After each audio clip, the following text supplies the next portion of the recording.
സൗഹൃദവും പ്രണയവും ഒക്കെ ഒരു പ്രായത്തിൽ എല്ലാവർക്കും തോന്നുന്ന വികാരമാണ്. എന്നാൽ വീട്ടുകാർ എത്ര എതിർത്താലും ഞാൻ അയാളെ മാത്രമേ വിവാഹം കഴിക്കൂ എന്ന് വാശി പിടിക്കുന്ന പെൺകുട്ടികളുണ്ട്. അതിനായി അവർ എന്തു മാർഗവും സ്വീകരിക്കും. വളർത്തി വലുതാക്കിയ മാതാപിതാക്കളെ ഉപേക്ഷിച്ച് ഇന്നലെ കണ്ട ചെക്കൻ്റെ കൂടെ ഇറങ്ങിപ്പോകാനും മടിയില്ല.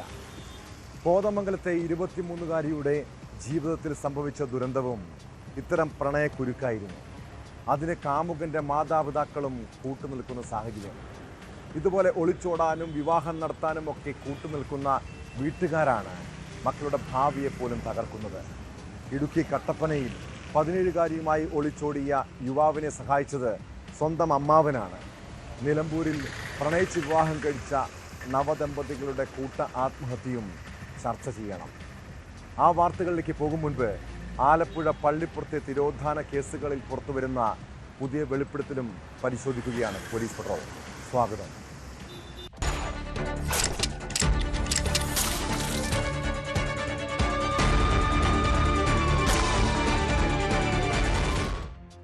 സ്കൂളിൽ പഠിക്കുന്ന കാലം മുതൽ തുടങ്ങിയ പ്രണയം, പിന്നീട് വീട്ടുകാരുടെ എതിർപ്പ് അവഗണിച്ചുള്ള വിവാഹം. നിലമ്പൂരിലെ നവദമ്പതികളായ രാജേഷിനും അമൃതയ്ക്കുമിടയിൽ പിന്നീട് എന്തായിരിക്കും സംഭവിച്ചത്? വിവാഹം കഴിഞ്ഞ് 3 മാസം തികയും മുൻപേ ഇരുവരും ജീവനൊടുക്കിയതിൽ പല ദുരൂഹതയും സംശയവുമുണ്ട്. രാജേഷിനെയും അമൃതയെയും തൂങ്ങി മരിച്ച നിലയിലാണ് കണ്ടെത്തിയത്. ദാമ്പത്യ പ്രശ്നമാണോ കൂട്ട ആത്മഹത്യക്ക് കാരണമെന്ന് പോലീസ് പരിശോധിക്കുകയാണ്.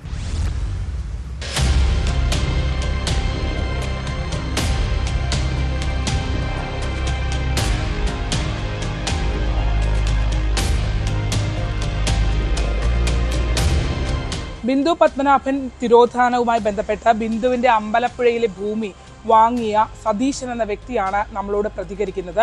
സതീശൻ പറയുന്ന പല കാര്യങ്ങളും അന്വേഷണ സംഘം പറയുന്നതിൽ നിന്ന് വ്യത്യസ്തത ഉണ്ട് എന്നുള്ളതാണ്. ഒരു ക്രൈംബ്രാഞ്ച് ഓഫീസേഴ്സ് വന്നത് എൻ്റെ സഹോദരൻ ജയദേവൻ സബാസിനുമായിട്ടുള്ള ബന്ധം വല്ലതും അറിയാവോ, അവർ തമ്മിൽ ഫൈനാൻഷ്യൽ ഇടപാടുണ്ടോ, അത് മാത്രമാണ് അവർ എൻ്റെ അടുത്ത് ചോദിച്ചിരിക്കുന്നത്. അത് പിന്നെ ചാനലുകാർ ഇവർ വന്നെന്നും സതീശൻ വസ്തുവിടപാടുണ്ടെന്നും അത് ഇവരവിടെ നിന്ന് ഊഹിച്ചെടുത്തെന്ന് എനിക്കറിയില്ല. 2005 മെയ്ക്ക് ശേഷം ബിന്ദു പത്മനാഭൻ ട്രഷറി അക്കൗണ്ടുകൾ പോലും ഉപയോഗിച്ചിട്ടില്ല എന്നുള്ളതാണ് അന്വേഷണ സംഘം പറയുന്നത്. എക്സ്പാർട്ടി വിധിക്ക് ശേഷം ഉണ്ടായ കാര്യങ്ങളെക്കുറിച്ച് പറയുന്നതാണ് കുറച്ചുകൂടി അതിനകത്ത് സംശയാസ്പദമായി തോന്നുന്നത്. ഈ പ്രോപ്പർട്ടി തന്റെ പേരിൽ കിട്ടാനായി താൻ കോടതിയിൽ കെട്ടിവെച്ച തുക, ആ തുക ബിന്ദു കൈപ്പറ്റിയിട്ടുണ്ട്. അതായത് 2010 ശേഷം ബിന്ദു കൈപ്പറ്റിയിട്ടുണ്ടെന്ന നിർണായകമായ വിവരം ഇയാൾ പങ്കുവെക്കുകയും ചെയ്യുന്നു. കോട്ടയത്ത് നിന്നുള്ള ഒരു ക്രൈംബ്രാഞ്ച് ഓഫീസേഴ്സ് വന്നത് എൻ്റെ സഹോദരൻ ജയദേവൻ സബാസിനുമായിട്ടുള്ള ബന്ധം വല്ലതും അറിയാവോ, അവർ തമ്മിൽ ഫൈനാൻഷ്യൽ ഇടപാടുണ്ടോ, അത് മാത്രമാണ് അവർ എൻ്റെ അടുത്ത് ചോദിച്ചിരിക്കുന്നത്. അത് പിന്നെ ചാനലുകാർ ഇവർ വന്നെന്നും സതീശൻ വസ്തുവിടപാടുണ്ടെന്നും അത് ഇവരവിടെ നിന്ന് ഊഹിച്ചെടുക്കുമെന്ന് എനിക്കറിയില്ല. ഈ സെബാസ്റ്റിനെ അറിയാമോ സതീഷ്? ഞാൻ ഒന്നിച്ച് പഠിച്ചതാണ്. പിന്നെ അതൊരു വീട് ദൂരം നല്ല അടുത്തല്ല. പക്ഷേ ബിന്ദു പത്മനാഭന്റെ ഒരു പ്രോപ്പർട്ടി നിങ്ങൾ വാങ്ങിയിട്ടുണ്ട്. അത് ഞാൻ കോടതി വഴി നടത്തിയത്. അതെങ്ങനെയായിരുന്നു ആ കച്ചവടം? അത് അവർ വന്ന് എൻ്റെ അടുത്ത് നേരിട്ട് ബിന്ദു സബാസ്റ്റിനെ കൊണ്ടുവന്നു. അപ്പോൾ അവരുടെ ഇത് വെച്ചിട്ട് പൈസ വേണമെന്ന് പറഞ്ഞു, എഗ്രിമെൻ്റ് എഴുതിയിട്ട്. അപ്പോൾ ഞാൻ പറഞ്ഞു ഇപ്പം തരാനൊക്കെ ഇല്ല, വസ്തു കാണണം, വസ്തുവിൻ്റെ ഡോക്യുമെൻ്റ് അവരന്നേരം എൻ്റെ കയ്യിൽ തന്നു. പിറ്റേ ദിവസം പോയി ഇത് കണ്ടു, എഗ്രിമെൻ്റ് എഴുതി. 6 മാസമായിട്ട് ഇവർ വരുന്നില്ല പ്രമാണം. അന്ന് എത്ര രൂപ അഡ്വാൻസ് വാങ്ങി? അന്ന് 1.5 ലക്ഷം. അത് കഴിഞ്ഞ് ബാക്കി കോടതി കെട്ടിവെച്ച് നടത്തി. സെബാസ്റ്റിനോട് ചോദിച്ചില്ലേ ബിന്ദു എവിടെയെന്ന്? കാരണം നിങ്ങളുടെ കയ്യിൽ നിന്ന് പൈസ വാങ്ങിയിട്ടാണ്. അതിൽ സബാസിനെ ഫോഴ്സ് ചെയ്തത് കൊണ്ടാണ് ബിന്ദു എന്നെ വിളിക്കാൻ കാര്യം. ഞാൻ പറഞ്ഞു ഇതിനെ കൊണ്ടുവന്നത് നീ അല്ല, അത് അന്നാരാണ് വിളിച്ചത്. ബിന്ദു വിളിച്ച നമ്പർ ഒരു XX എന്നുള്ള അങ്ങനെ കാണിക്കുന്ന ഡിജിറ്റുകൾ കാണിക്കുന്ന അക്ഷരങ്ങൾ കാണിക്കുന്ന ഒരു നമ്പറിൽ നിന്നാണ് തനിക്ക് കോൾ വന്നതെന്ന് ഇദ്ദേഹം പറയുന്നു. അപ്പം ഞാൻ ബിന്ദുവിനെ വിളിച്ച ബിന്ദു എടുക്കണില്ല, ബിന്ദു ഫോണിൽ വരുന്നില്ല. സബാസിനോട് പറഞ്ഞ് ബിന്ദു വിളിക്കാം. അപ്പോൾ അവർ വിളിക്കുന്ന ഫോറിൻ നമ്പറാണെന്ന് എനിക്ക് തോന്നുന്നത്. ഈ XX എന്നൊക്കെ എഴുതി കാണിക്കണം. ബിന്ദു വിളിക്കുന്നത് എന്നെ വിളിച്ചു പറഞ്ഞ് എന്നോട് പറഞ്ഞ ഭാഷ ഇതാണ്, അഗ്രിമെൻ്റ് എഴുതി തന്നിട്ടുണ്ട്, ഞാൻ വന്നില്ലെങ്കിൽ എന്താ ചെയ്യേണ്ടത് നിങ്ങൾക്കറിയാൻ പറ്റില്ല, ഞാൻ പറഞ്ഞു തന്നു. അങ്ങനെ എത്ര നാൾ കോടതിയിൽ കേസ് പറഞ്ഞിട്ടാണ് സ്ഥലം നിങ്ങളുടെ പേരിലാവുന്നത്? അതൊരു 4 വർഷത്തോളം കേസ്. ഈ ബിന്ദു പത്മനാഭൻ തിരോധാനം മാത്രമല്ല സതീശനുമായി ബന്ധപ്പെട്ട സെബാസ്റ്റിനുമായി ഇടകലർന്ന് കിടക്കുന്നത്. മറ്റൊന്ന് സതീശന്റെ സഹോദരനായ ജയദേവന്റെ മരണവുമായി ബന്ധപ്പെട്ട ഒരു സംശയം കൂടി ക്രൈംബ്രാഞ്ച് സംഘത്തിനുണ്ട്. സെബാസ്റ്റ്യനുമായി ഒരുമിച്ചിരുന്ന് മദ്യപിച്ചു, ചേർത്തലയിലെ ബാറിൽ ഒരുമിച്ചിരുന്ന് തലേദിവസം രാത്രി മദ്യപിച്ചു എന്ന് പറഞ്ഞ ജയദേവനെ പിന്നീട് റെയിൽവേ ട്രാക്കിൽ മരിച്ച നിലയിലാണ് കണ്ടെത്തിയിട്ടുള്ളത്. FCI റിട്ടയർഡായ ഉദ്യോഗസ്ഥനല്ലായിരുന്നോ സർവീസിൽ തന്നെയാണ്. സർവീസിൽ ഇരിക്കുമ്പോഴാണ് മരിക്കുന്നത്. എന്താണ് നിങ്ങൾ ആരും അന്വേഷിച്ചില്ലേ? ദുരൂഹത കത്തോ കാര്യങ്ങളോ ഒന്നും കിട്ടിയില്ല? ഒന്നും കിട്ടിയില്ല. റെയിൽവേ ട്രാക്കിലാണ് കടന്നു വെച്ച പോയി.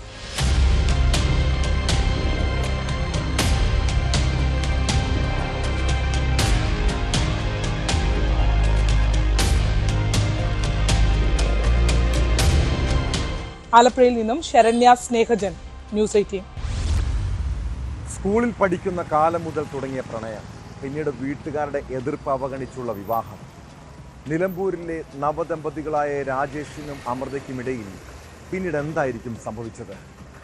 വിവാഹം കഴിഞ്ഞ് 3 മാസം തികയും മുൻപേ ഇരുവരും ജീവനൊടുക്കിയതിൽ പല ദുരൂഹതയും സംശയവുമുണ്ട്. രാജേഷിനെയും അമൃതയെയും തൂങ്ങി മരിച്ച നിലയിലാണ് കണ്ടെത്തിയത്. ദാമ്പത്യ പ്രശ്നമാണോ കൂട്ട ആത്മഹത്യക്ക് കാരണമെന്ന് പോലീസ് പരിശോധിക്കുകയാണ്.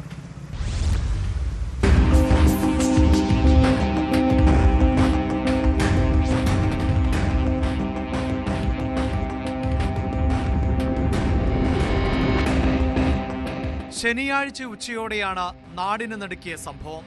രാജേഷ് തൂങ്ങി നിൽക്കുന്നത് കണ്ട അമൃത കയർ അഴിച്ച് അതേ കയറിൽ തൂങ്ങുകയായിരുന്നുവെന്നാണ് പോലീസ് പറയുന്നത്. അമൃത തൂങ്ങിയത് കണ്ട രാജേഷിന്റെ അമ്മ ആളുകളെ വിളിച്ചുകൂട്ടി. കയറിൽ നിന്ന് താഴെയിറക്കി ആശുപത്രിയിൽ എത്തിച്ചുവെങ്കിലും ജീവൻ രക്ഷിക്കാനായില്ല. കുടുംബ പ്രശ്നങ്ങളാണ് ജീവനൊടുക്കാൻ കാരണമെന്നാണ് കരുതുന്നത്. രാജേഷിന് 23ഉം അമൃതയ്ക്ക് 19ഉമാണ് പ്രായം. പ്രണയത്തിലായിരുന്ന ഇവർ 3 മാസം മുമ്പാണ് വിവാഹം കഴിച്ചത്. ഇവിടെ 2-3 ദിവസമായിട്ട് ഇങ്ങനെ പ്രശ്നങ്ങളുണ്ടെന്ന് പറയുന്നുണ്ട്. അപ്പോൾ ഞാനിങ്ങോട്ട് വരാൻ നിൽക്കായിരുന്നു. അപ്പോഴാണ് മരിച്ചു എന്ന് പറഞ്ഞിട്ട് വിവരം തന്നത്. അതിൽ ആ ചെറുക്കൻ വിഷം കഴിച്ചതാണെന്ന് പറയുന്നുണ്ട്. പെൺകുട്ടി തൂങ്ങിയതാണ്. ആ കുട്ടീനെ ഇപ്പോൾ ഹോസ്പിറ്റലിൽ കൊണ്ടുപോയിട്ടുണ്ട്. 2 പേരും മരിച്ചിട്ടുണ്ട്. നേരത്തെ പ്രണയത്തിലായിരുന്ന കാലത്ത് വീട്ടുകാരുടെ നിർബന്ധപ്രകാരം ഇതേ പെൺകുട്ടി യുവാവിനെതിരെ പോക്സോ കേസ് നൽകിയിരുന്നു. എന്നാൽ പിന്നീട് അമൃതയ്ക്ക് 18 വയസ്സ് തികഞ്ഞ ശേഷം ഇവർ വിവാഹിതരായി. 3 മാസമായി ഒരുമിച്ചാണ് താമസം. സംഭവത്തിൽ കൂടുതൽ അന്വേഷണം നടത്തിവരുന്നതായി പോലീസ് പറഞ്ഞു. മഞ്ചേരി മെഡിക്കൽ കോളേജിലാണ് പോസ്റ്റ്മോർട്ടം നടക്കുക. തുടർന്ന് മൃതദേഹങ്ങൾ ബന്ധുക്കൾക്ക് വിട്ടുകൊടുക്കും.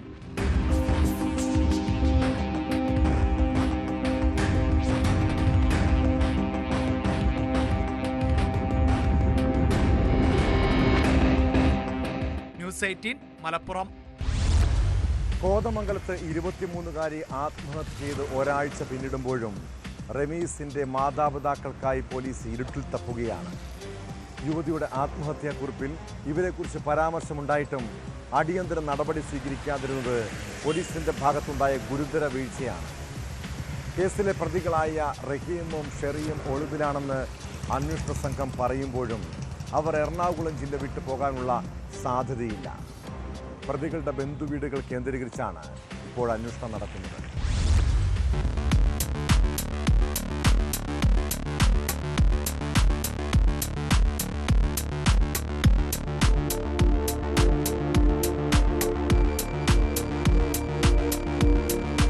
കോതമംഗലത്ത് 23-കാരി ആത്മഹത്യ ചെയ്ത സംഭവത്തിൽ പ്രതിചേർക്കപ്പെട്ട റമീസിന്റെ മാതാപിതാക്കൾ പറവൂർ പാനായിക്കുളത്തെ വീട് പൂട്ടിപ്പോയെങ്കിലും എറണാകുളം ജില്ലയിൽ തന്നെ ഉള്ളതായി പോലീസ് സംശയിക്കുന്നു. ഇവരുടെ ബന്ധുക്കളടക്കം താമസിക്കുന്ന പറവൂർ വെടിമറ മേഖല കേന്ദ്രീകരിച്ചാണ് അന്വേഷണം നടക്കുന്നത്. വർഷങ്ങൾക്ക് മുൻപ് പറവൂരിൽ നിന്ന് പാനായിക്കുളത്ത് താമസം ആരംഭിച്ചതാണ് റമീസിന്റെ കുടുംബം. എന്നാൽ ഇപ്പോഴും പറവൂരിൽ ഇവർക്ക് അടുത്ത ബന്ധങ്ങളുണ്ട്. പാനായിക്കുളത്ത് കാര്യമായ സുഹൃത്തുക്കൾ ഇല്ലാതിരുന്ന റമീസിന് കൂടുതലെടുപ്പം പറവൂരിലെ ബന്ധുക്കളായ യുവാക്കളോടായിരുന്നു. റമീസിന്റെ പിതാവ് റഹീമും മാതാവ് ഷെറിയും ഒളിവിൽ പോയതിന് പിന്നാലെ പോലീസിന്റെ ആദ്യ അന്വേഷണം എത്തിയതും ഈ മേഖല കേന്ദ്രീകരിച്ചാണ്. ഇവിടെയുള്ള ബന്ധുക്കളുടെ വീടുകളും മറ്റും പോലീസ് പരിശോധിച്ചിരുന്നു. ഇപ്പോഴും ഇവിടെ ഇടയ്ക്കിടെ പോലീസ് പരിശോധന നടത്തുന്നുണ്ട്. റമീസിന്റെ മാതാപിതാക്കൾ പാനായിക്കുളത്തെ വീട് പൂട്ടിപ്പോയി ഒരാഴ്ചയായിട്ടും ഇവരെ കണ്ടെത്താൻ പോലീസിന് കഴിഞ്ഞിട്ടില്ല. പാനായിക്കുളം ജംഗ്ഷനിലും ഇവിടെ തന്നെ അധികം ദൂരെയല്ലാത്ത സ്ഥലത്തും റഹീം കോഴിക്കട നടത്തുന്നുണ്ട്. ഈ 2 കടകളും ബന്ധുക്കളുടെ മേൽനോട്ടത്തിൽ ഇപ്പോഴും പ്രവർത്തിക്കുന്നു. ഇതര സംസ്ഥാന തൊഴിലാളികളെ വെച്ചാണ് കടകൾ പ്രവർത്തിപ്പിക്കുന്നത്.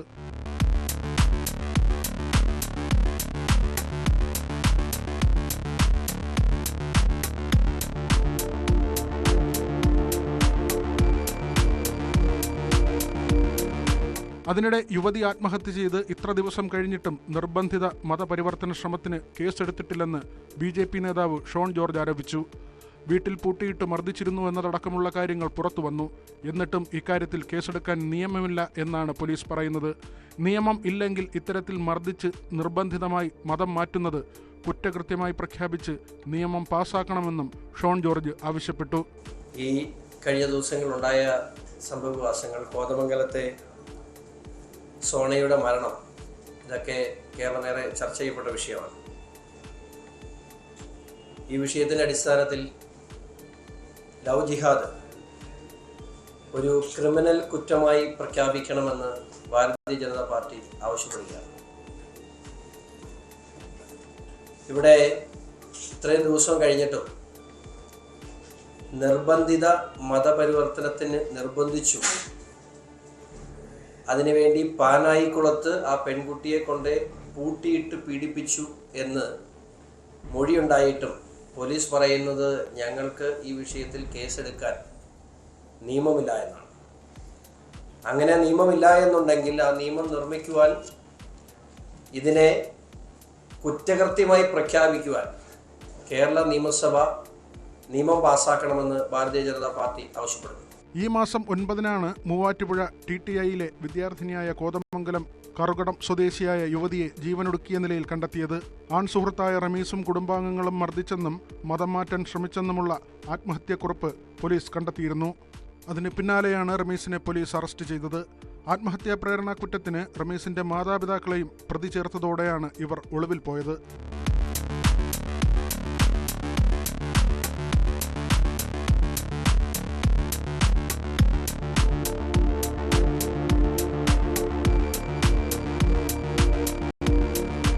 ന്യൂസ് 18 കൊച്ചി. മക്കളുടെ പോക്ക് തെറ്റായ വഴിക്കാണെങ്കിൽ മാതാപിതാക്കളും ബന്ധുക്കളുമാണ് അത് തിരുത്തേണ്ടത്. എന്നാൽ പ്രണയക്കെണിക്ക് വീട്ടുകാരിൽ കൂട്ടുനിൽക്കുന്ന പ്രവണത പലയിടത്തും കാണാം.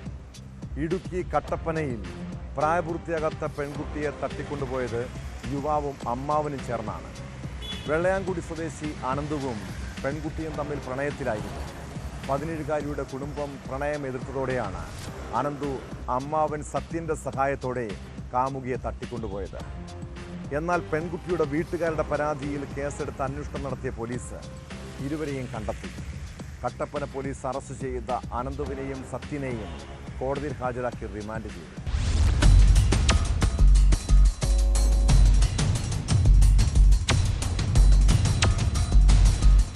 കട്ടപ്പന സ്വദേശിനിയായ 17-കാരിയെ 22 വയസ്സുള്ള അനന്തുവും ഇയാളുടെ മാതൃ സഹോദരൻ സത്യനും ചേർന്ന് കഴിഞ്ഞ ദിവസം ബസ്സിൽ ആലപ്പുഴയിൽ എത്തിക്കുകയായിരുന്നു. തുടർന്ന് സത്യൻ ജോലി ചെയ്യുന്ന ആലപ്പുഴ പെരുമ്പളംതുരുത്തിലെ വീട്ടിലെത്തിച്ച് ഇവിടെ താമസിപ്പിച്ചു. ഇതിനിടെ കുട്ടിയെ കാണാനില്ലെന്ന വീട്ടുകാരുടെ പരാതിയിൽ കട്ടപ്പന പോലീസ് കേസെടുത്ത് അന്വേഷണം ആരംഭിച്ചു. മൊബൈൽ ഫോൺ വഴിയുള്ള അന്വേഷണത്തിൽ ലഭിച്ച വിവരത്തിന്റെയും മറ്റ് ചില സൂചനകളുടെയും അടിസ്ഥാനത്തിലാണ് പ്രതികൾ താമസിച്ച സ്ഥലം കണ്ടെത്തിയത്.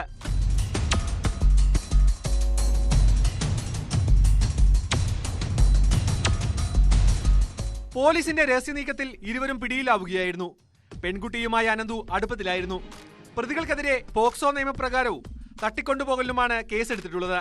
Kattappana SHO TC Murukan, SI Aby George എന്നിവരുടെ നേതൃത്വത്തിലായിരുന്നു അന്വേഷണം.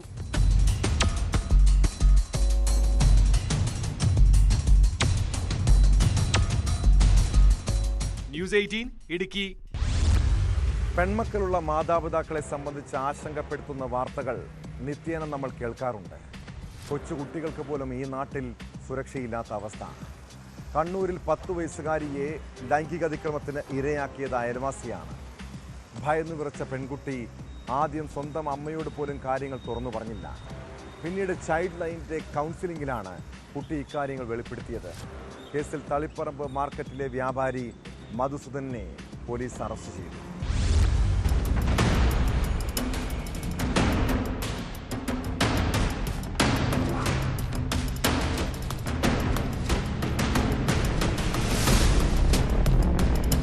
തളിപ്പറമ്പ് പോലീസ് സ്റ്റേഷൻ പരിധിയിൽ താമസിക്കുന്ന പെൺകുട്ടിയാണ് പീഡനത്തിന് ഇരയായത്.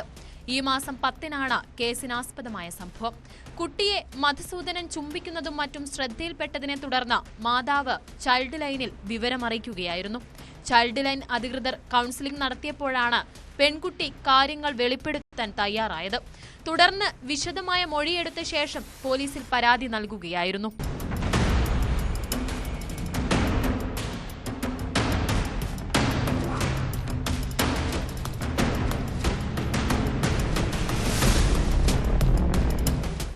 കണ്ണൂരി വെള്ളാവ് സ്വദേശിയും കീഴാറ്റൂരിൽ താമസക്കാരനുമായ KV മധുസൂദനനെ തളിപ്പറമ്പ് ഇൻസ്പെക്ടർ P ബാബുമോനാണ് അറസ്റ്റ് ചെയ്തത്. തളിപ്പറമ്പ് മാർക്കറ്റിലെ വ്യാപാരിയാണ് മധുസൂദനൻ. കേസിൽ കൂടുതൽ അന്വേഷണം നടത്തിവരുന്നതായി പോലീസ് പറഞ്ഞു.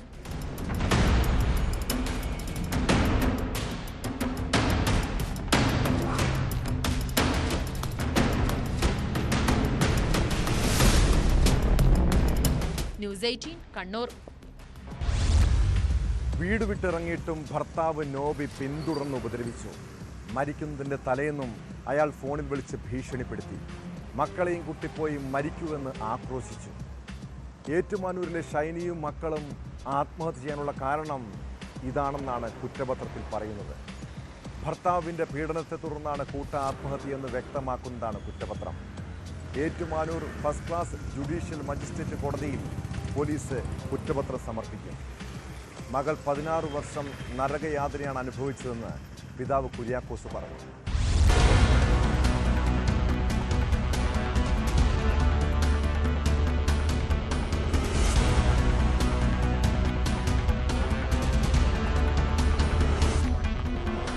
ഈ വർഷം ഫെബ്രുവരി 28-നാണ് ഏറ്റുമാനൂരിലെ റെയിൽവേ ട്രാക്കിൽ ഷൈനിയും 2 പെൺമക്കളും ട്രെയിൻ തട്ടി മരിച്ചത്. ഭർത്താവ് നോബിയുടെ പീഡനത്തെ തുടർന്നായിരുന്നു ആത്മഹത്യ. ആത്മഹത്യ ചെയ്തതിന് തലേന്ന് രാത്രി നോബി ഫോണിൽ വിളിച്ച് ഭീഷണിപ്പെടുത്തിയതാണ് ജീവിതം അവസാനിപ്പിക്കാൻ ഷൈനിയെ പ്രേരിപ്പിച്ചതെന്നാണ് പോലീസ് കണ്ടെത്തൽ. സംഭവമുണ്ടായി 170 ദിവസം പിന്നിടുമ്പോഴാണ് പോലീസ് കുറ്റപത്രം സമർപ്പിക്കുന്നത്. ഷൈനിയുടെ മകനടക്കം 50ഓളം പേരുടെ സാക്ഷിമൊഴികളെ അടിസ്ഥാനമാക്കിയാണ് കുറ്റപത്രം. ഷൈനിയുടെ മൊബൈൽ ഫോൺ പ്രധാന തെളിവാക്കിയാണ് കുറ്റപത്രം തയ്യാറാക്കിയത്. ഉടൻ തന്നെ കുറ്റപത്രം കോടതിയിൽ സമർപ്പിക്കും.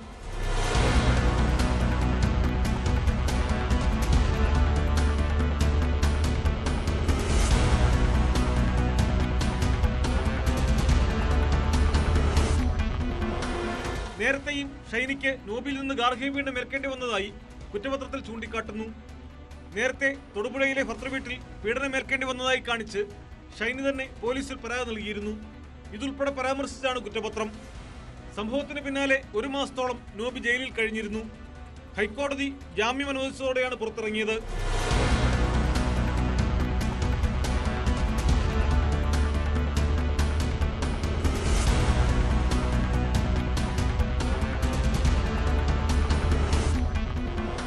ന്യൂസ് 18 കോട്ടയം.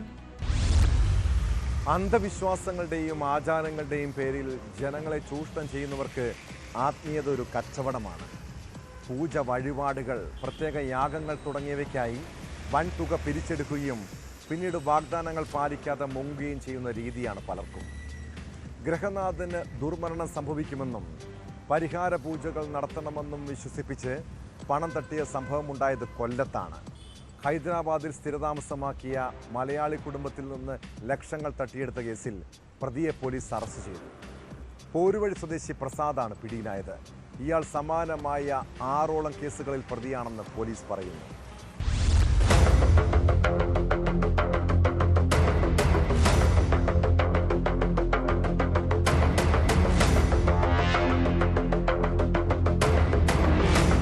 ഹൈദരാബാദിൽ സ്ഥിരതാമസമാക്കിയ മലയാളി കുടുംബത്തിൽ നിന്നും 9.5 ലക്ഷത്തിലേറെ രൂപയാണ് പ്രതി തട്ടിയെടുത്തത്. പോരുവഴി സ്വദേശി പ്രസാദിനെയാണ് ശൂരനാട് പോലീസ് അറസ്റ്റ് ചെയ്തത്. തട്ടിപ്പിനിരയായവരുടെ കുടുംബക്ഷേത്രത്തിലെ പൂജാരിയായിരുന്നു പ്രസാദ്. കുടുംബനാഥന് ശത്രുദോഷങ്ങളുള്ളതായും ഉടനടി പരിഹാരമായി പൂജകൾ ചെയ്തില്ലെങ്കിൽ ദുർമരണം സംഭവിക്കുമെന്നും കുടുംബത്തെ ഇയാൾ പറഞ്ഞു വിശ്വസിപ്പിച്ചു. പരിഹാര പൂജയ്ക്കുള്ള ചെലവെന്ന പേരിൽ 4 ലക്ഷം രൂപയും മറ്റാവശ്യങ്ങൾ പറഞ്ഞ് 5.5 ലക്ഷം രൂപയുമാണ് പ്രതി വാങ്ങിയത്. ഓൺലൈൻ വഴിയായിരുന്നു തുക കൈമാറിയത്.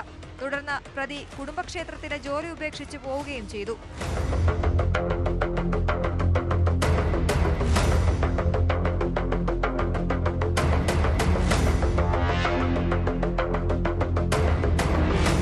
പൂജാരിയെക്കുറിച്ച് പിന്നീട് യാതൊരു വിവരവും ലഭിക്കാതെ വന്നതോടെ കുടുംബം ഇയാളെ വിളിച്ചപ്പോൾ ഹൈദരാബാദിൽ നിന്നും പോരുവഴിയിലുള്ള തന്റെ വീട്ടിലേക്ക് വിളിച്ചു വരുത്തി.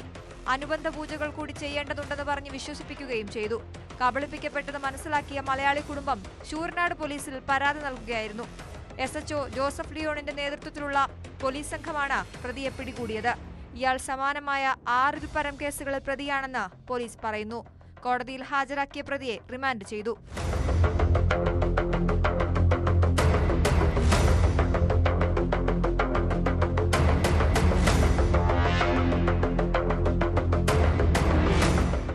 ന്യൂസ്18 കൊട്ടാരക്കര.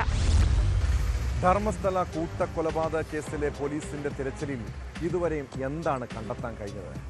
സാക്ഷി ചൂണ്ടിക്കാട്ടിയ 17 ഇടങ്ങളിലെ പരിശോധന പൂർത്തിയായതോടെ ഏവരും ഉറ്റുനോക്കുന്നത് പ്രത്യേക അന്വേഷണ സംഘത്തിന്റെ റിപ്പോർട്ടിലേക്കാണ്. SIT തിങ്കളാഴ്ച ബെൽത്തങ്ങാടി കോടതിയിൽ റിപ്പോർട്ട് സമർപ്പിച്ചേക്കുമെന്നാണ് സൂചന. 6ാമത്തെ പോയിന്റിൽ നിന്ന് കണ്ടെത്തിയ അസ്ഥികൂടങ്ങളെക്കുറിച്ചല്ലാതെ മറ്റ് സ്ഥലങ്ങളിൽ നിന്ന് എന്തെങ്കിലും തെളിവുകൾ ലഭിച്ചോ എന്നതിന് സ്ഥിരീകരണമില്ല. പരിശോധനയിൽ കണ്ടെത്തിയ തലയോട്ടിയും അസ്ഥികളും ബംഗളൂരുവിൻ്റെ ഫോറൻസിക് ലാബിൽ പരിശോധനയ്ക്കായി അയച്ചിട്ടുണ്ട്. ഇവയുടെ പരിശോധനാ ഫലവും അടുത്തയാഴ്ച ലഭിച്ചേക്കും.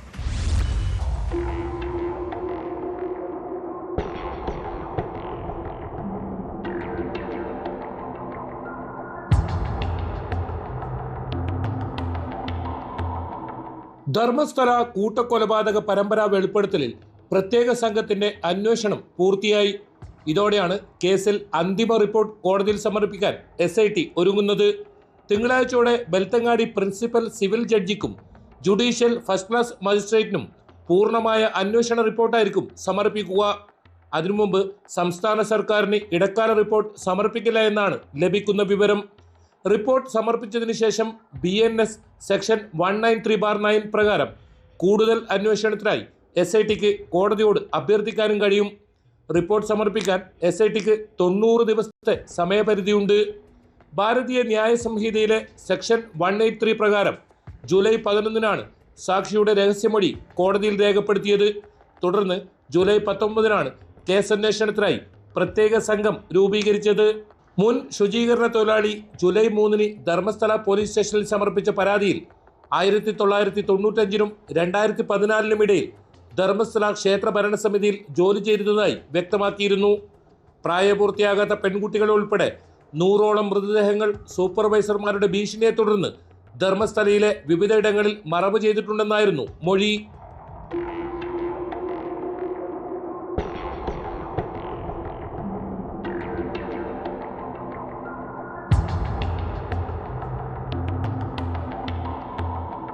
സാക്ഷി ചൂണ്ടിക്കാട്ടിയ 17 ഇടങ്ങളിൽ ഇതുവരെ മണ്ണ് നീക്കി പരിശോധന നടത്തി. ഇതിൽ 6ാമത്തെ പോയിന്റിലാണ് നിർണായകമായ തെളിവ് ലഭിച്ചത്. എന്നാൽ മറ്റു സ്ഥലങ്ങളിൽ നിന്ന് എന്തെങ്കിലും തെളിവുകൾ ലഭിച്ചോ എന്നതിന് സ്ഥിരീകരണമില്ല. സീൽ ചെയ്ത കവറിലായിരിക്കും SIT കോടതിയിൽ റിപ്പോർട്ട് സമർപ്പിക്കുക. പരിശോധനയിൽ കണ്ടെത്തിയ തലയോട്ടിയും അസ്ഥികളും ബംഗളൂരുവിലെ ഫോറൻസിക് ലാബിൽ പരിശോധനയ്ക്കായി അയച്ചിട്ടുണ്ട്. ഇവയുടെ പരിശോധനാ ഫലവും അടുത്ത ആഴ്ച ലഭിച്ചേക്കും.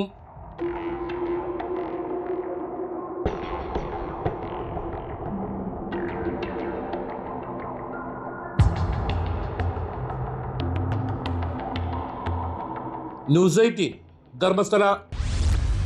ISI ഏജന്റുമാരുമായി യൂട്യൂബർ ജ്യോതി മൽഹോത്ര നിരന്തരം ബന്ധപ്പെട്ടു.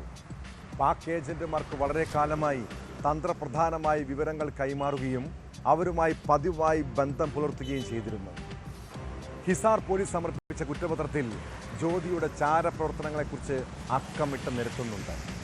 ജ്യോതി നടത്തിയ ഫോൺ സംഭാഷണങ്ങളുടെ വിവരങ്ങൾ ഉൾപ്പെടെ 2500 പേജുള്ള കുറ്റപത്രത്തിൽ പരാമർശിക്കുന്നു.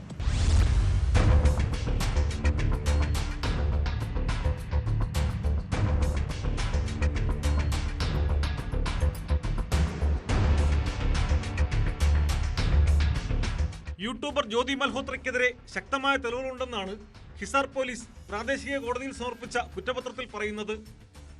ISI ഏജന്റുമാരുമായി ജ്യോതി സ്ഥിരമായി ബന്ധപ്പെട്ടിരുന്നത് സംബന്ധിച്ച രേഖകൾ കണ്ടെടുത്തിട്ടുണ്ട്.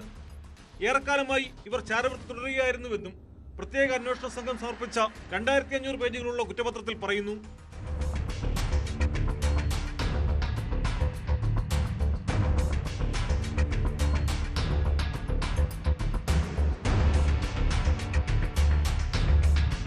ഇന്ത്യയിലെ പാകിസ്ഥാൻ ഹൈക്കമ്മീഷനിലെ ഉദ്യോഗസ്ഥനായ എഹ്സാനുർ റഹീം എന്ന ഡാനിഷ് അലിയുമായി ജ്യോതി നടത്തിയ ഫോൺ സംഭാഷണങ്ങൾ കണ്ടെത്തിയതായും ഷാക്കിർ, ഹസൻ അലി, നാസിർ ദില്ലൻ എന്നീ ISIക്കാരുമായും ഇവർ ബന്ധം സ്ഥാപിച്ചിരുന്നുവെന്നും കുറ്റപത്രത്തിൽ പറയുന്നുണ്ട്. 2023 നവംബർ മുതൽ പാകിസ്ഥാൻ ഹൈക്കമ്മീഷനിലെ ജീവനക്കാരനായിരുന്നു ഡാനിഷ്. ചാരവൃത്തിയിലേർപ്പെട്ടെന്ന് ആരോപിച്ച് മെയ് 13-ന് ഡാനിഷിനെ ഇന്ത്യ പുറത്താക്കിയിരുന്നു. പാകിസ്ഥാൻ സന്ദർശനത്തിനിടെ ഇന്റലിജൻസ് കൈകാര്യം ചെയ്യുന്നവരുമായി ജ്യോതി ബന്ധപ്പെട്ടുവെന്നും കുറ്റപത്രത്തിലുണ്ട്. ഹരിയാനയിലെ ഹിസാർ സ്വദേശിയായ ജ്യോതി മൽഹോത്ര മെയ് 16-നാണ് അറസ്റ്റിലായത്. യൂട്യൂബിൽ 3.7 ലക്ഷം സബ്സ്ക്രൈബേഴ്സും ഇൻസ്റ്റാഗ്രാമിൽ 1.32 ലക്ഷം ഫോളോവേഴ്സും ഉണ്ടായിരുന്ന ട്രാവൽ ബ്ലോഗറാണ് ജ്യോതി. ഇന്ത്യയിലെ വിവിധ സ്ഥലങ്ങളെക്കുറിച്ചുള്ള തന്ത്രപ്രധാനമായ വിവരങ്ങൾ ജ്യോതി പാകിസ്ഥാന് കൈമാറിയതായാണ് ആരോപണം. സമൂഹ മാധ്യമങ്ങളിൽ പാകിസ്ഥാന്റെ പ്രതിച്ഛായ വർദ്ധിപ്പിക്കാനും ഇവർ ശ്രമിച്ചിരുന്നു. ജ്യോതി മൽഹോത്രയുടെ കേരള സന്ദർശനവും ഇതിനിടെ വിവാദമായി. ജ്യോതി കേരളത്തിലെത്തിയത് ടൂറിസം വകുപ്പിന്റെ ക്ഷണപ്രകാരമാണെന്ന വിവരാവകാശ രേഖകളും പുറത്തു വന്നിരുന്നു.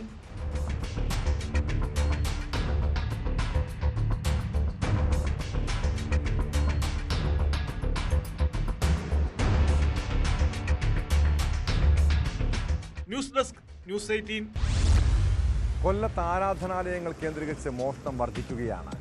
വഞ്ചിപ്പെട്ടികൾ കുത്തിപ്പൊളിച്ച് പണം കവരുന്നതാണ് മോഷ്ടാക്കളുടെ രീതി. കൊട്ടാരക്കര മുസ്ലിം ജുമാ മസ്ജിദിൽ നിന്നും പണം കവരുന്ന CCTV ദൃശ്യങ്ങൾ പോലീസിന് ലഭിച്ചു. സംഭവത്തിൽ കൊട്ടാരക്കര പോലീസ് കേസെടുത്ത് അന്വേഷണം ആരംഭിച്ചിട്ടുണ്ട്. ജില്ലയിലെ സ്ഥിരം മോഷ്ടാക്കളെ കേന്ദ്രീകരിച്ചാണ് അന്വേഷണം നടക്കുന്നത്.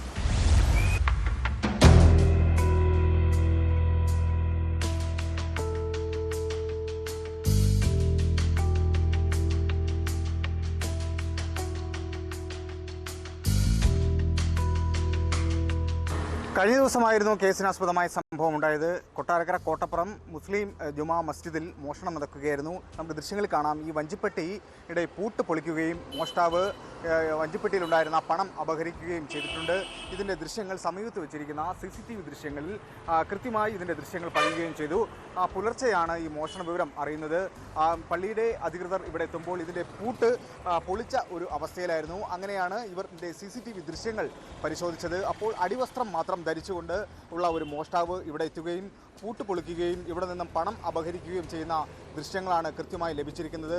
ഇത് കൊട്ടാരക്കര പോലീസിൽ സമർപ്പിച്ചിട്ടുണ്ട്. അതിൻ്റെ പരാതിയും നൽകിയിട്ടുണ്ട്. പോലീസ് കൃത്യമായി അന്വേഷണം ആരംഭിച്ചതായിട്ടാണ് നമുക്കിപ്പോൾ വിവരം ലഭിക്കുന്നത്. പള്ളി സെക്രട്ടറി നമ്മളോടൊപ്പം ചേരുകയാണ്. ശരിക്കും എപ്പോഴാണ് ഈ മോഷണം അറിയുന്നത്? ഇത് പുള്ളിക്കാരൻ എനിക്ക് തോന്നുന്നത് ഈ ഇതിൻ്റെ പുറകിലെ വയലും വഴികളൊക്കെ ഉണ്ട്, അതിലേക്കൂടെ കയറി വന്ന് ഇതിൽ കൂടെ കയറി പോകുന്ന വിഷ്വൽസ് ഒന്നും ഇതിനകത്ത് കാണുന്നില്ല. കയറി വന്ന് അവിടെ എങ്ങാണ്ട് ഇരുന്നിട്ട് ശേഷം ഇവിടെ വന്ന് ഇത് എടുത്തുകൊണ്ട് ഇപ്പോൾ ഇതിലെ കൂടെ പോകുന്ന ദൃശ്യങ്ങളും ഉണ്ട്. കുറേ കൂടെ തന്നെ പോയിരിക്കുന്നു. ഒരു അടിവസ്ത്രം മാത്രമേ ധരിച്ചിട്ടുള്ളൂ. മുൻപ് ഇങ്ങനെ മോഷണം നടന്നിട്ടുണ്ട്? ഇതിപ്പോൾ മൂന്നാമത്തെ പ്രാവശ്യം. ഈ 1.5 കൊല്ലത്തിലേക്ക് ഇത് മൂന്നാമത്തെ പ്രാവശ്യമാണ്. ഇത് പ്രാവശ്യം ഞങ്ങൾ കഴിഞ്ഞ 31-നാണ് വല്ലിയിൽ ഈ കാണിക്ക വഞ്ചി തുറന്നുള്ള പൈസ എടുത്തതിന് ശേഷമുള്ള എനിക്ക് ഒന്ന് 10 ദിവസത്തെ 12 ദിവസത്തെ ക്യാഷ് കാണും. എത്ര വരുമെന്ന് നമുക്കങ്ങനെ ഒരു നിശ്ചിതമായൊരു എമൗണ്ട് വരുമെന്ന് പറയാൻ പറ്റും. എന്നാലും ഇപ്പം മഴയൊക്കെ ആയതുകൊണ്ട് ചിലപ്പോൾ മോശമായിരിക്കാം. ഈ വിശേഷ ദിവസങ്ങളിലൊക്കെ അധികം ആൾക്കാർ വരുന്നു. അധികം വരുന്ന ദിവസങ്ങളിൽ കൂടുതൽ പൈസ വരാൻ ചാൻസ് ഉണ്ട്. ഒരു എന്തായാലും 5000 രൂപയ്ക്ക് പുറത്ത് കാണാനുള്ള ചാൻസ് വളരെ കൂടുതലുണ്ട്. പരാതി കൊടുത്തിട്ടുണ്ടല്ലോ അല്ലേ? പരാതി പോലീസ് സ്റ്റേഷനിൽ പരാതി കൊടുത്തിട്ടുണ്ട്. ഞങ്ങളെ വിളിപ്പിച്ച് മൊഴി എടുത്തിട്ടുണ്ട്. മറ്റേ ഇന്നലെ പോയി ഈ വിഷ്വൽസ് എല്ലാം അവർക്ക് കൊടുത്തിട്ടുണ്ട്. ഇനി അവർക്ക് പെൻഡ്രൈവ് കൂടെ കൊടുക്കാൻ പറഞ്ഞിട്ടുണ്ട്. അവർ കാര്യമായിട്ട് അന്വേഷിക്കാമെന്ന് പറഞ്ഞിട്ടുണ്ട്. നമുക്കൊരു വാക്ക് വന്നിട്ടുണ്ട്. അതുതന്നെയാണ് അവസ്ഥ. ജില്ലയിൽ ഇത്തരത്തിലുള്ള മോഷണങ്ങൾ വർദ്ധിച്ചു വരുന്ന സാഹചര്യമാണ് ഉള്ളത്. ജില്ലയുടെ വിവിധ പ്രദേശങ്ങളിൽ ഈ ആരാധനാലയങ്ങൾ കേന്ദ്രീകരിച്ച് മോഷണം പെരുകുന്നുണ്ട്. വഞ്ചിപ്പെട്ടി അടക്കം കുത്തിപ്പൊട്ടിക്കുകയും മോഷ്ടാക്കൾ പണം അപഹരിച്ചു കൊണ്ടുപോകുന്ന വലിയ രീതിയിലുള്ള വാർത്തകൾ പുറത്തു വരുന്നുണ്ട്. ഇത്തരം മോഷ്ടാക്കളെ ഉടൻ തന്നെ കണ്ടെത്തണം എന്നുള്ള വലിയൊരു ആവശ്യവും ഉയർന്നു വരുന്നു.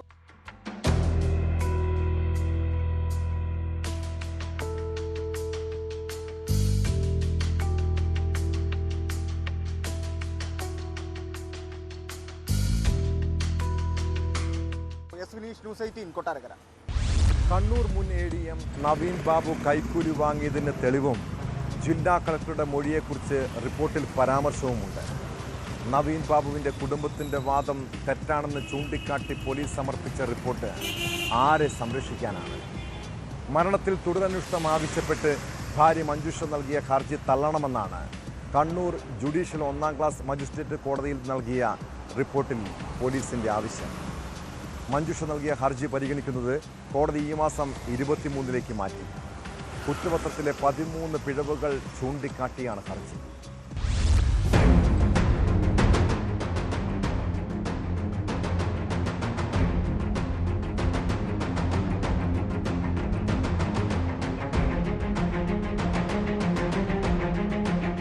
ഈ മാസം 5-നാണ് തുടരന്വേഷണം ആവശ്യപ്പെട്ട് നവീൻ ബാബുവിന്റെ ഭാര്യ Manjusha Kannur judicial 1ാം class magistrate കോടതിയിൽ ഹർജി നൽകിയത്. ശരിയായ രീതിയിൽ അന്വേഷണം നടത്തിയില്ലെന്നും നവീൻ ബാബു കൈക്കൂലി വാങ്ങിയെന്ന തരത്തിലാണ് തുടക്കം മുതൽ അന്വേഷണ സംഘം നീങ്ങിയതെന്നും ഹർജിയിൽ ആരോപിച്ചിരുന്നു. കുറ്റപത്രത്തിലെ 13 പിഴവുകൾ ഹർജിയിൽ ചൂണ്ടിക്കാട്ടിയിട്ടുണ്ട്. ശരിയായ തെളിവുകൾ ശേഖരിച്ചില്ലെന്നും പ്രശാന്തനിൽ നിന്ന് കൈക്കൂലി വാങ്ങിയെന്ന വ്യാജ കേസ് ഉണ്ടാക്കാനായിരുന്നു ശ്രമമെന്നുമാണ് കുടുംബത്തിന്റെ ആരോപണം. ഈ ഹർജി തള്ളണമെന്നാവശ്യപ്പെട്ടാണ് പോലീസ് കോടതിയിൽ റിപ്പോർട്ട് നൽകിയത്.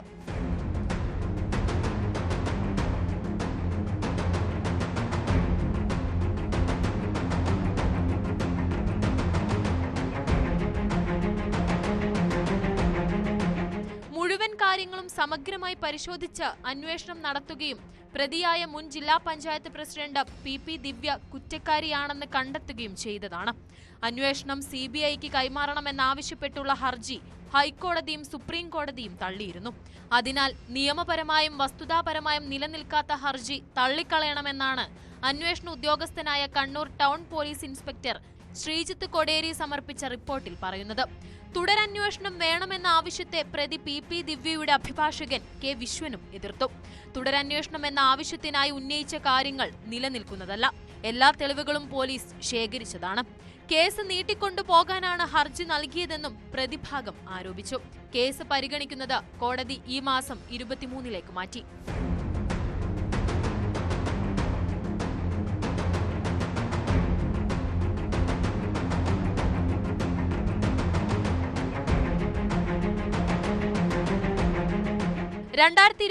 ഒക്ടോബർ 15 നവീൻ ബാബുവിനെ താമസ സ്ഥലത്ത് തൂങ്ങി മരിച്ച നിലയിൽ കണ്ടെത്തിയത്. ജില്ലാ പഞ്ചായത്ത് പ്രസിഡന്റ് പി ദിവ്യ തലേ ദിവസം നടത്തിയ യാത്രയയപ്പ് യോഗത്തിൽ അപമാനിച്ചതിൽ മനം നൊന്താണ് ആത്മഹത്യയെന്നാണ് കേസ്. ദിവ്യക്കെതിരെ ആത്മഹത്യാ പ്രേരണാ കുറ്റം ചുമത്തി പ്രത്യേക അന്വേഷണ സംഘം കോടതിയിൽ കുറ്റപത്രം സമർപ്പിച്ചിരുന്നു.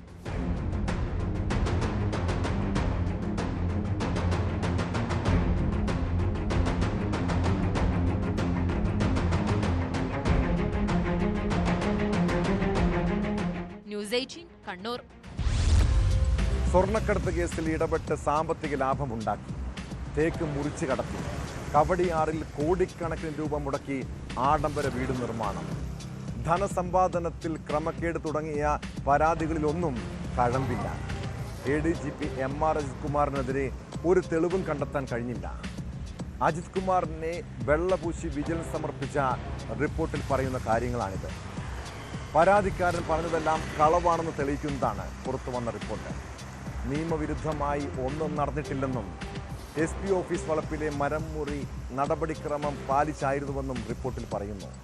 അതേസമയം അജിത് കുമാറിനെ മുഖ്യമന്ത്രി അന്തം വിട്ട് സഹായിക്കുകയാണെന്ന ആരോപണവുമായി കോൺഗ്രസും രംഗത്തെത്തി.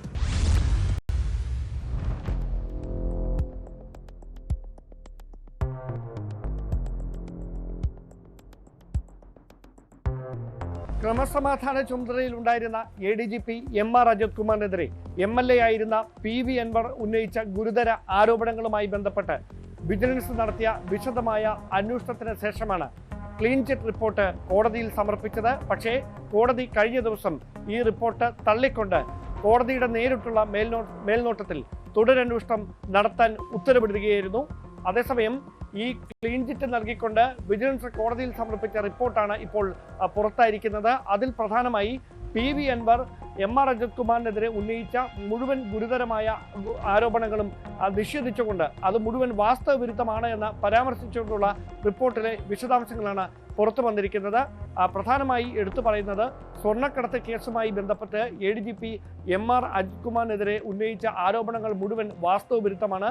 അത്തരത്തിൽ ഒരു ബന്ധവും MR അജിത് കുമാറിന് സ്വർണ്ണക്കടത്ത് കേസുമായി ബന്ധപ്പെട്ട് ഇല്ല.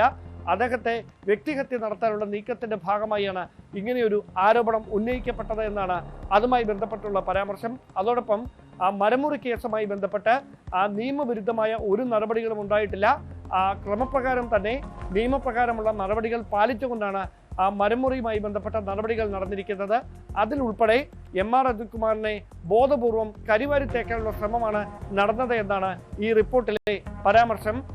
MR അജിത് കുമാറിനെതിരെ ഉയർന്ന എല്ലാ ഗുരുതരമായ ആരോപണങ്ങളും അടിസ്ഥാനരഹിതമാണ് എന്ന് വ്യക്തമാക്കിക്കൊണ്ടാണ് ഈ ക്ലീൻ ചിറ്റ് റിപ്പോർട്ട് വിജിലൻസ് കോടതിയിൽ സമർപ്പിച്ചത്. അത് തള്ളിക്കൊണ്ടാണ് കോടതിയുടെ ഭാഗത്ത് നിന്ന് നിർണായക ഇടപെടൽ കഴിഞ്ഞ ദിവസം ഉണ്ടായത്. അതേസമയം മുഖ്യമന്ത്രിയുടെ ഓഫീസിൽ നിന്ന് MR അജിത് കുമാറിനെ സംരക്ഷിക്കുന്നതിന് വേണ്ടി ബോധപൂർവമായ നീക്കമാണ് നടന്നുകൊണ്ടിരിക്കുന്നത് എന്ന ആക്ഷേപം ഉന്നയിച്ചുകൊണ്ട് കോൺഗ്രസ് രംഗത്തെത്തിയിരിക്കുകയാണ്. ഗവൺമെന്റിന് ഏറ്റവും പ്രിയപ്പെട്ട ഒരു ഉദ്യോഗസ്ഥരാണ്. പ്രിയപ്പെട്ട എന്ന വാക്കിനേക്കാൾ ഉപരി വേണ്ടപ്പെട്ട ഉദ്യോഗസ്ഥർ. വേണ്ടപ്പെട്ട ഉദ്യോഗസ്ഥരെ സംരക്ഷിക്കാൻ വഴിവിട്ട ഇടപെടലുകൾ നടത്തി. അത് കോടതി പൊക്കി പുറത്തു വന്നു. ഇനി ധാർമ്മികതയുടെ പേരിൽ ഇനി സാങ്കേതികത്വത്തിന്റെ പേരിലാണ് മുഖ്യമന്ത്രിക്ക് തുടരാനുള്ള അവസരം.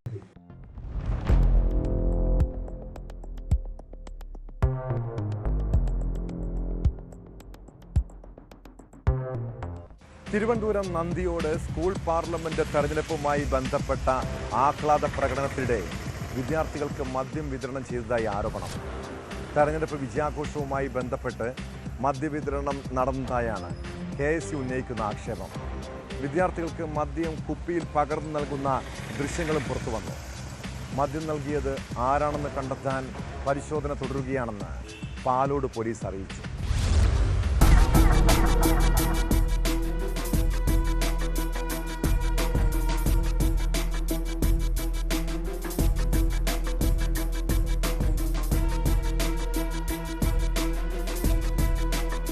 തിരുവനന്തപുരം നന്ദിയോടുള്ള ഒരു ഹയർ സെക്കൻഡറി സ്കൂളിൽ കഴിഞ്ഞ ദിവസം സ്കൂൾ പാർലമെൻറ്റ് തെരഞ്ഞെടുപ്പുമായി ബന്ധപ്പെട്ട് വലിയ തരത്തിലുള്ള ആഘോഷ പരിപാടികൾ നടന്നിരുന്നു. അതിനിടയിൽ വിദ്യാർത്ഥികൾക്ക് ഒരു പറ്റം ആളുകൾ ചേർന്ന് മദ്യം വിതരണം ചെയ്തു എന്ന ആരോപണം ഉന്നയിച്ചുകൊണ്ടാണ് KSU ഇപ്പോൾ രംഗത്തെത്തിയിരിക്കുന്നത്. നേരത്തെ തന്നെ ഈ ആരോപണം ഉയർന്നതിന് പിന്നാലെ പാലോട് CI ഉൾപ്പെടെയുള്ള പോലീസ് ഉദ്യോഗസ്ഥർ സ്ഥലത്തെത്തുകയും ഈ സ്ഥലത്ത് വിദ്യാർത്ഥികൾ സംഘടിച്ചിരുന്ന സ്ഥലത്തൊക്കെ പരിശോധന നടത്തുകയും ചെയ്തിരുന്നു. അതിനിടയിൽ അവിചാരിതമായി സ്കൂൾ പരിസരത്ത് നിന്ന് ഒരു ബാഗ് ലഭിക്കുകയും ആ ബാഗിനുള്ളിൽ നിന്ന് മദ്യക്കുപ്പി കണ്ടെത്തുകയും ചെയ്യുന്ന സാഹചര്യമുണ്ടായി. അതുമാത്രം കാണിടും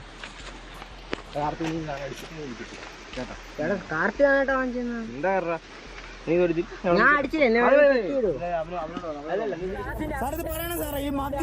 ഈ മദ്യം വെച്ചമാരെ കഴിച്ചോണ്ടിരുന്നതാണിത് സാറേ. ഒരു സ്കൂളിന്റെ പരിസരത്ത് മദ്യം വന്ന എങ്ങനെ സാറേ? അത് എവന്റെ കയ്യിൽ നിന്ന് എങ്ങനെ പിടിച്ചു?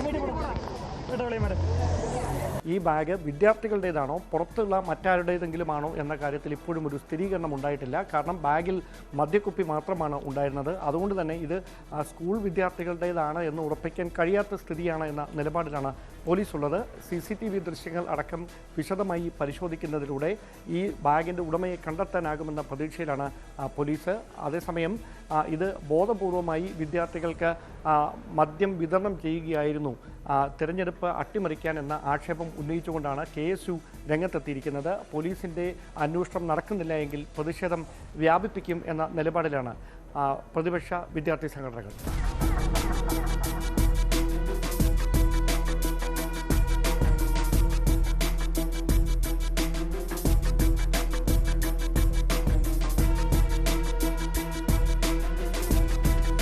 തമിഴ്നാട്ടിൽ നിന്ന് കേരളത്തിലേക്ക് ലഹരി എത്തിക്കാൻ പുതിയ വഴികൾ തേടുകയാണ് മയക്കുമരുന്ന് മാഫിയ. പോലീസിൻ്റെയും എക്സൈസിൻ്റെയും പരിശോധന ശക്തമായതോടെ തമിഴ്നാട്ടിൽ നിന്ന് സമാന്തര പാത വഴിയാണ് കഞ്ചാവ് ഇവിടെ എത്തിക്കുന്നത്.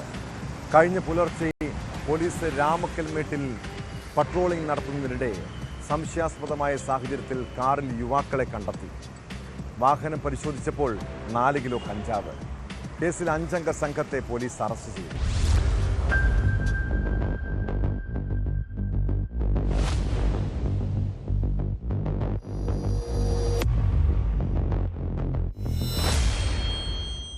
അടിമാലി വാളറ സ്വദേശികളായ കുരുവിപ്പുറത്ത് അനന്തു ഷാജി, ചെങ്ങഴശ്ശേരി അമൽ, കൊല്ലംപറമ്പിൽ അഖിൽ, ചൂരക്കാട്ടിൽ സൂരജ്, പെരുമ്പാവൂർ സ്വദേശി നെല്ലംകുഴിയിൽ അക്ഷയ് എന്നിവരാണ് അറസ്റ്റിലായത്. പുലർച്ചെ 4ഓടെ നെടുങ്കണ്ടം പോലീസ് രാമക്കൽമേട്ടിൽ പട്രോളിംഗ് നടത്തുന്നതിനിടെ സംശയാസ്പദമായ സാഹചര്യത്തിൽ കാറിൽ യുവാക്കളെ കാണുകയായിരുന്നു. തുടർന്ന് നടത്തിയ പരിശോധനയിലാണ് ബാഗിനുള്ളിൽ 2 പാക്കറ്റുകളിലായി സൂക്ഷിച്ച നിലയിൽ 4 കിലോ കഞ്ചാവ് കണ്ടെത്തിയത്.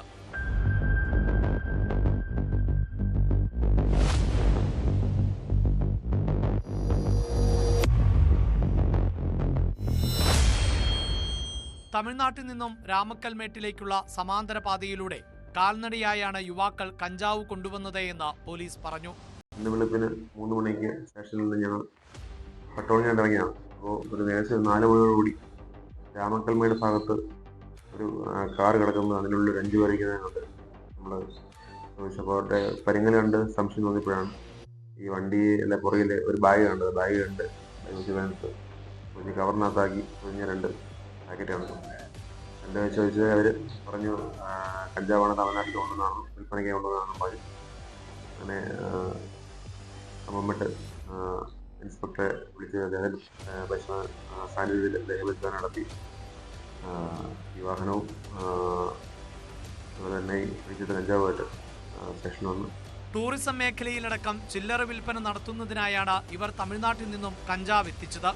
പ്രതികൾ ഉപയോഗിച്ചിരുന്ന കാറും ബൈക്കും പോലീസ് കസ്റ്റഡിയിലെടുത്തു.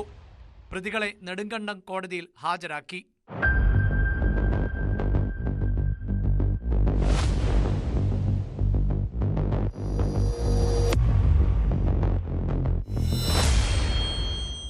ന്യൂസ് 18 ഇടുക്കി. കുറ്റകൃത്യങ്ങളുടെ മറ്റു ചില വാർത്തകൾ ചുരുക്കത്തിൽ. കൊല്ലം പുനലൂരിൽ വയോധികയെ വീട്ടുമുറ്റത്ത് തീപ്പൊള്ളലേറ്റ് മരിച്ച നിലയിൽ കണ്ടെത്തി. പുനലൂർ മുളന്തടം ഗീതാലയത്തിൽ പ്രഭാവതി അമ്മയാണ് മരിച്ചത്. ഓണം സ്പെഷ്യൽ ഡ്രൈവിനോടനുബന്ധിച്ച് കോതമംഗലം എക്സൈസിന്റെ പരിശോധനയിൽ 2 കിലോ 100 ഗ്രാം കഞ്ചാവ് പിടികൂടി. അസം സ്വദേശി നജമുൽ ഇസ്ലാം അറസ്റ്റിൽ. പാലക്കാട് 10 കിലോ കഞ്ചാവുമായി 2 പേർ അറസ്റ്റിൽ. എക്സൈസ് അറസ്റ്റ് ചെയ്തത് ചിറ്റൂർ സ്വദേശികളായ കാർത്തിക്, സെന്തിൽകുമാർ എന്നിവരെ.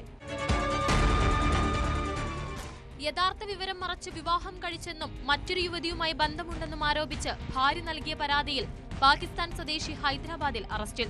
ഹൈദരാബാദിലെ ബഞ്ച്രാ ഹിൽസിൽ താമസിക്കുന്ന ഫഹദിനെയാണ് പോലീസ് അറസ്റ്റ് ചെയ്തത്.